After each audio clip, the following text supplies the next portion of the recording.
This has really been tremendous, but we do want to have time not only to listen to your magnificent music, but also to give everyone here an opportunity to ask questions. I have my own. I should mention it just again for those of you who may not have been with us at the outset, that Makana was particularly anxious to see his friends whom he had met in Moscow this fall. And so I want to make sure that they have an opportunity to ask any questions or to comment. And then we probably have 10, at least 10 nationalities represented here. Amazing. And so we also have opportunities to travel to Paris, to Delhi, to Almaty. There are all kinds of other places you might wish to go. But who would like to start us off? Would anybody like to ask a question here? Usually there is some cultural barriers sometimes. Sure. So Nomza from Zimbabwe, who was a professional diplomat enrolled in our non-proliferation terrorism studies. It's a pleasure to introduce you as well, Nomza. Would you like to comment, ask a question? Yes, I actually wanted to ask, first of all, I wanted to say thank you for that amazing performance. Wow. I got something in my eye during the last one. I don't know why. Allergies, probably. But I wanted to ask you, how do we say thank you for your music in Hawaiian? Oh, thanks for asking. The word for thank you is mahalo. Mahalo. And you'll note that you hear the sound ha in different words like Hawaii, mahalo, aloha. And ha is the breath of life. And I'll tell you a little story. In ancient Hawaii, before it was Hawaii, very brave and courageous voyagers came from South Pacific on va'a, or canoes. And this is a story as told by elders to me. Remember, it's an oral culture, oral history culture. And so you can imagine, now Molokai has the highest sea cliffs in the world. They are stunning. And the waterfalls cascade down so far that if the wind is blowing at a certain angle, by the time the fresh water almost hits the ocean, it turns upside down and starts blowing like this. And it creates rainbows there from the refraction. It's unbelievable. So the Hawaiians pull up in their canoes and they see this sight. And the first thing, according to the kupuna, that comes out of their mouth is Hawaii, Hawaii, Hawaii. They didn't necessarily enunciate how we do today, how we hear things. And so ha, they were saying life-giving, life-giving. Vaihi, in many meanings, vaihi is sprouting water. Now, what I love about the Hawaiian way of seeing is vai is water, fresh water. The word for wealth is vai. So Hawaiians associate directly wealth with water because they knew what was up. In the middle of the ocean, thousands of miles of salt water everywhere. You better take care of that. And so Hawaii is really that little place where the life-giving waters are sprouting. So thank you for asking. Mahalo. Mahalo. We have some other questions. Please, if you could introduce yourself to us. Yeah, my name is Anastasia Runina. I'm a visiting fellow here at CNS. And I was wondering, was it hard to get permission to record your video in the underground bunker? Oh, thank you. I don't know. I didn't deal with any of that. I don't think it was that hard. And I will say this. This is a funny thing to say, but I tend to just kind of have doors open. I don't know why, but when I was a little kid, I made a philosophy for myself. Access trumps ownership. And it guided everything I do, and somehow it wasn't difficult. And really, not only that, we brought music into like the All Russia Forum and all these places that never actually had music ever. So my experience was, and we went and visited and had a meeting with the foreign ministry actually. They were very, very open to cultural exchanges. They encouraged them. And so I don't know other people's experience. That was mine. Some other questions. Anna, can I ask you a favor here? So I think most of you know Professor Vasilyeva. We were talking earlier about, the Russian influence in Hawaii, but also the Russian influence in California. And we were talking about Fort Ross, and there's a comparable fort in Hawaii. And I was trying to link this then to music and the musical. And I didn't do justice to the story of this very popular musical in Russia that is It's a rock opera. It's not a musical. Okay, rock opera. I stand corrected. Well, Okay, it's, please. what do you want me to tell about? Yeah, I think it would be interesting for Makana and then just. Well, the first Soviet rock opera was based on a real story that took place in the 19th century. There was a Russian-American company that was based in the Russian Far East, and at that time, the fur of sea animals was of as high value as gold. And so the goal of the Russian-American company was to explore new territories towards Alaska to bring more of those pelts. And on one of the trips, the son-in-law, whose wife was the daughter of the owner of the company who died early, came to San Francisco. The name of the ship was Juno, the name of the Zeus's wife, in the Greek mythology, and Jupiter's in Roman. And he met the governor of California and fell in love with his daughter, who was 15 at the time. So her name was Conchita, and they promised to marry each other. But because she was not Russian Orthodox, he had to go back to Russia to ask for a permission to marry. And he was going from Eastern Russia towards Petersburg, that was the capital, and he got ill. There was an accident and died. And that was the time when there was no internet, no mail, no way for this young woman to know what happened. And so she waited and waited and decided to go to a monastery where she died. I mean, eventually probably she found out, but she died. And when the perestroika and glasnost and all these changes happened and all these stories came to light, actually volunteers who knew of the story, they found the two graves of Count Rizanov, whose ship was here in the Monterey Bay as well, and Conchita, and they brought soil from, their burial sites from one to another. But that was the story that went as a basis for that first Soviet rock opera. Wow. The words were written by Vosnesensky, at that time one of the most popular Soviet poets, and the opera was called Yunona y Avos, which was a made-up. Avos was supposedly the name of the second ship that came, although it was really one ship. And it was of extreme popularity, not just because it was rock opera that was modeled after Jesus Christ Superstar, the Soviets had to have their own. But it was fantastically beautiful, and if you want, I'll be pleased through Bill, I don't have your email address, to send you a couple of most famous melodies from it, because they will be really inspirational to you. Thank you. So wait, her name, did you say Yunona? How do you say it? Juno, but the other... Yunona in Russian. What? Okay, so this is very interesting. So as you're telling me this, I'm thinking of a story of a chiefess named Manono in Hawaii, on Maui, and this is a very interesting story. Parallel is, as you may or may not know, in 1820, missionaries arrived to Hawaii.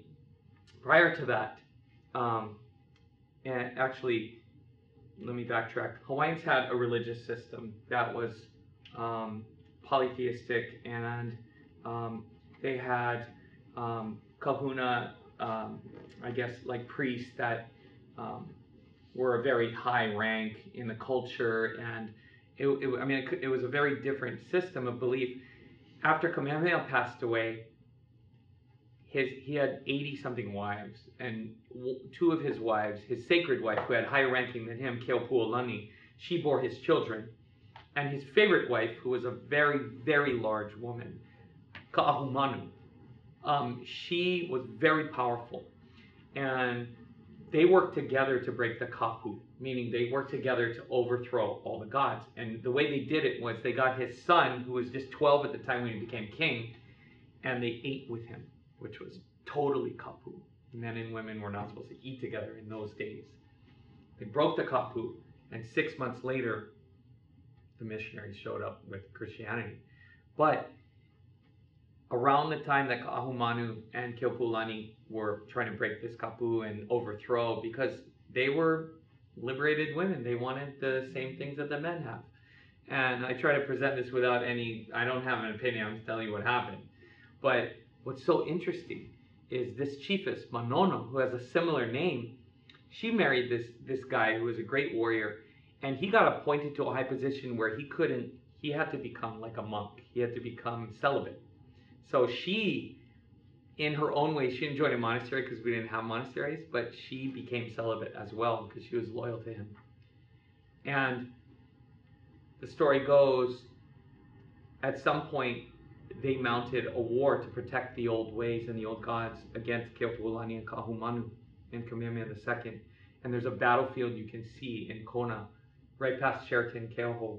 And it's crazy, like boulders and rocks, really sharp, this field. And you could imagine like fighting in this field was so brutal and like a Braveheart scene.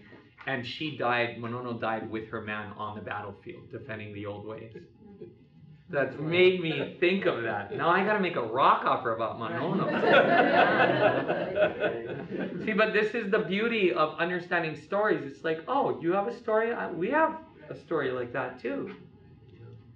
It's also fascinating. I mean, there's a direct connection also, Philip, to our program on non-proliferation and terrorism studies, because it was this opera that was being performed in Moscow at the time of the Chechen siege of the theater. It was a different. It was a different opera? Yeah. It was a different musical? It was a different musical. opera. Sorry, Oh, okay, forget sorry. this connection. She don't let you get away with anything. I know, I'm sorry. I called.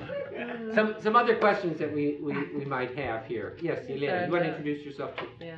I'm Yelena Sokova. I'm originally from Belarus, but I also worked and studied in Moscow before coming to the United States, and I'm here at CN as Deputy Director.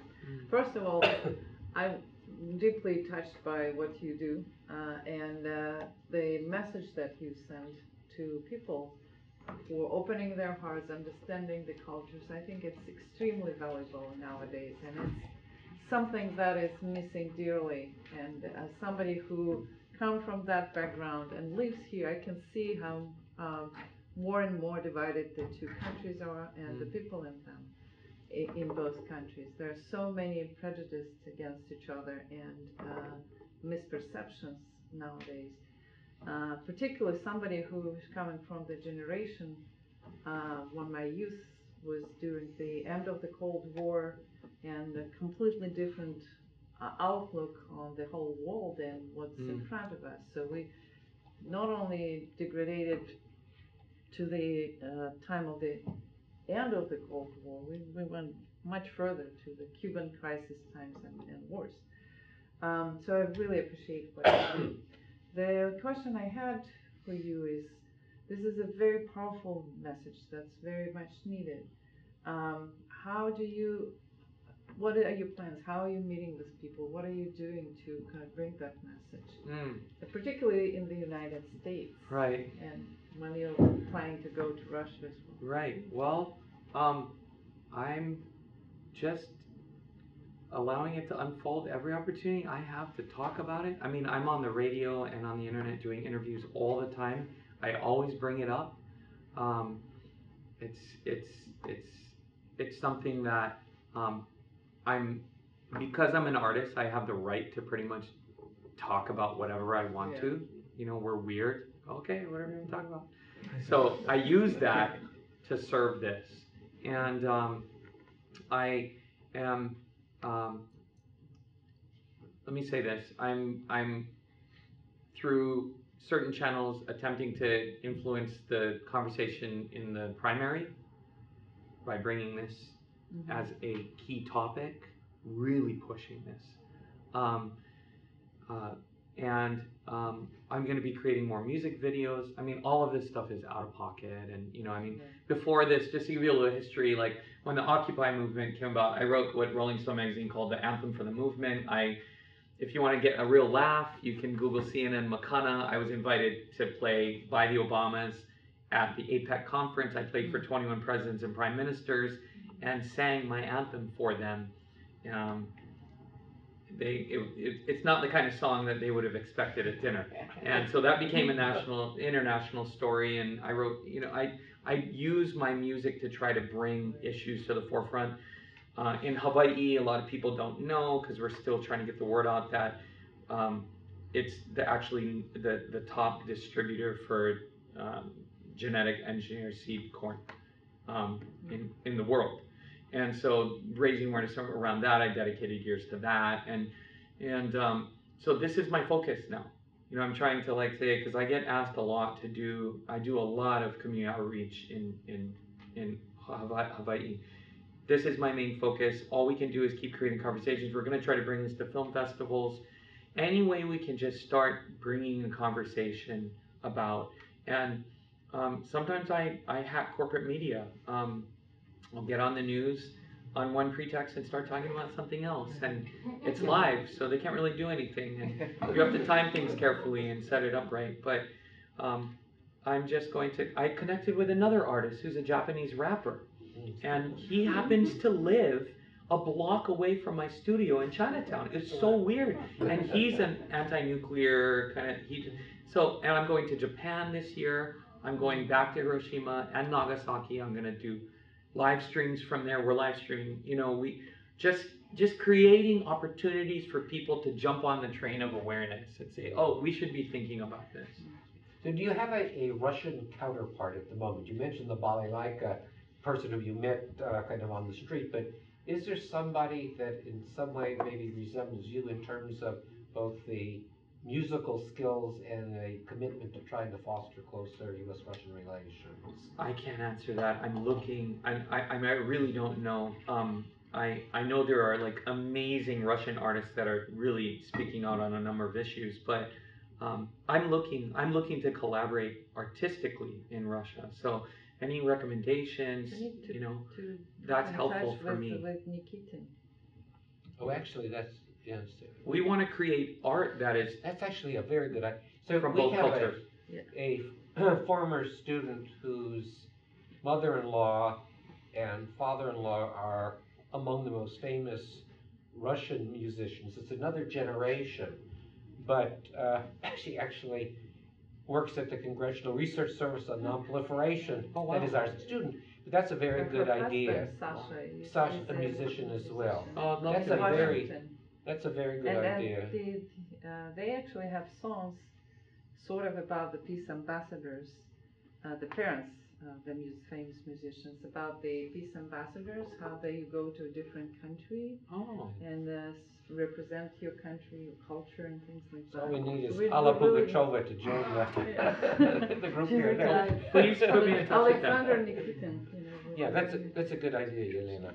Did you have a question? Oh yeah, it's just, so I'm Philip Blake. I'm the acting program chair of the Non-Proliferation Terrorism Studies program. So in part, I wanted to welcome our McGemo students because I haven't met most of you yet. And then I just also wanted to say, in some respects, this is really unusual. And you talked about doors opening, and you certainly opened a door here because this is the first event like this that I've ever experienced in this room, and this is really remarkable. But it's also not unusual for me in the sense that Monterey has a really interesting music culture, and I'm really grateful to be here, and I think there are a lot of facets of that are not on everyone's radar, and I just wanted to kind of observe. So I'm on the board of we have a Big Sur short film festival that's at the Henry Miller Library, which is culturally, it's just a really fascinating, quirky, amazing thing, and I'm on the board of the Monterey Symphony as well, and we have a top tier or maybe second tier symphony here in this little tiny place, and there's a wonderful jazz scene and a Bach festival over the summers, and there's all this musical stuff happening in this kind of little place. And gosh, I would love to maybe plug you. You know, I hear you're in Moscow and you're in other places, but gosh, how neat would it be to engage here too? They're performing tonight in Santa Cruz at the Oh, yeah. Jazz Center, so this is Wonderful. Anyway, this That'd is be sort of great. in some respects very consistent with my sort of amazing Monterey music experiences, and in its own way really novel and exciting. I just want to say thank you. Awesome. And to the Thank extent you. that there are opportunities to engage in whatever way. I'd love to talk to you. You know, we're looking for, you know, any level film festivals to do shorts, because I know they do have music videos in some categories. So. I want to introduce Yeah. two other people, let them speak. We can continue the conversation over the lunch, which should, I think it's probably outside. It is here, I'm representing Okay. that it's ready. So I want to first introduce Masako Toki, Aloha. who is from Japan. We have a high school group called the Critical Issues Forum, which has been, I think, doing marvelous things for 2 decades. And so I think Masako may want to say something about that, and then Jacob I want to give you a chance to speak as well. Just briefly, thank you so much. I'm so moved. I'm a very strong disarmament advocate, but I also wanted to tell you my small connection with Hawaii. There is one high school from Hawaii who is participating in this high school project. And we also have Russian schools who are participating in this program.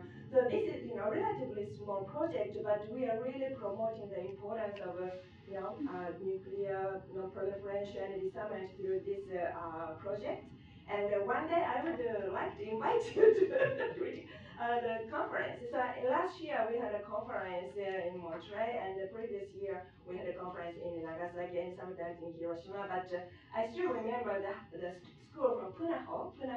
High school is a participant from Hawaii, and after their presentation, they sang a song about the spirit of aloha, or spirit of mahalo, and everybody was so impressed. So Wonderful. just wanted to tell you about this project. Oh, The thank next you. one is at the end of March. We want to get more schools involved. You know, I mean, I don't know if you saw, but the state of Hawaii and civil defense were going to start having all the schools statewide do those drills where the kids have to go under the desk and all that. Can you imagine in our time kids having to do that now? So if they're going to be doing that, I'd like to have them also have the opportunity to engage on another level. And that's where you guys can guide, and I have all the connections to DOE and everything to help bring that to the attention. I'm friends with board members and things. That would be great. And I also just want to say, I think, you know, the experience of going through the Hiroshima Peace Museum for me, because I've toured to Japan so much, they love Hawaiian culture and music, was so gut-wrenching. It's such a profound, life-changing experience. I mean, every single person who's in political office who has any kind of say on anything should be required to go through there. But I'm going back because I feel, and this time I'm going to Nagasaki because I've never been. I feel like it doesn't get enough attention in the public vernacular about the whole issue. So I'm a huge fan of the culture there and the people. And Keiko, who I'm traveling with, her roots are from Japan, and we're going back there in May. So it's great to meet you. We'll connect with Masako because on the Russian side, we have had all 10 of the former closed Russian nuclear cities. Their students have come to Monterey and participate routinely here. So it's another mechanism at a much younger level, at the high school level. Oh, cool. So we'll definitely talk more So about that. basically, the closed cities means the cities where the nuclear weapons were produced or materials for them during the Soviet time. And you call them closed cities? Yeah. Well, people could not, you couldn't, Oh, they were even you might have understand. difficulty with I understand. access. I understand. They were not on the map. Yeah, understood. Well, we really want to engage high school kids. I want to engage elementary kids. And that's why I came up with that BFF treaty. It sounds silly, but I want an entry-level thing where children from all countries can say, hey, I don't ever want to blow you up. You're my friend. And why not have millions of children, you know, get engaged in this process? So by the time they get older, they're already like, what? Jacob, you have the last word before we have lunch. Then we can continue informally. Yeah, I wanted to say if I can catch you once to break for lunch, but I'll cut to the meat of the question. You mentioned when you shared when you mentioned you were first going to Russia that your fan base was very concerned, very engaged, and it seems like they care a lot about you. I was curious, what has been their reaction to this whole new nuclear non-proliferation message that you've been helping to spread? Have they been receptive of it? Have they been It's a great spreading it? question. Has it increased your fan base or decreased it perhaps? It's a great question. The first honest answer to that, and this gets a little complex, is of course, how am I sharing it so they can see it, right? And as you may know, like Facebook is like the main way we reach people. I mean, Instagram has a shorter, you can't play the whole video, and so it's been really difficult. And I actually work with Facebook as an artist. That's a whole separate kind of thing. But it's been so difficult that like people who are hardcore fans who like support me fully are like, what video? Like, and we've paid to have it, and like we had to get signed up as a political, now you have to sign up as a, so even just getting it exposed, a lot of my deepest, most longest supporters haven't even seen it. The ones who have, everyone has an emotional reaction, a deep emotional, and that's what I wanted. I want people to feel, that's what my reaction was totally emotional. And so generally it's been totally emotional. Every once in a while someone will go, oh, you're fear-mongering, Makana, blah, blah, blah. And, you know, I don't engage. But you may have noticed, and please, because I'm a novice in all of this, is that the memorial, Piskariovske, how do you say it? Piskariovske klavish.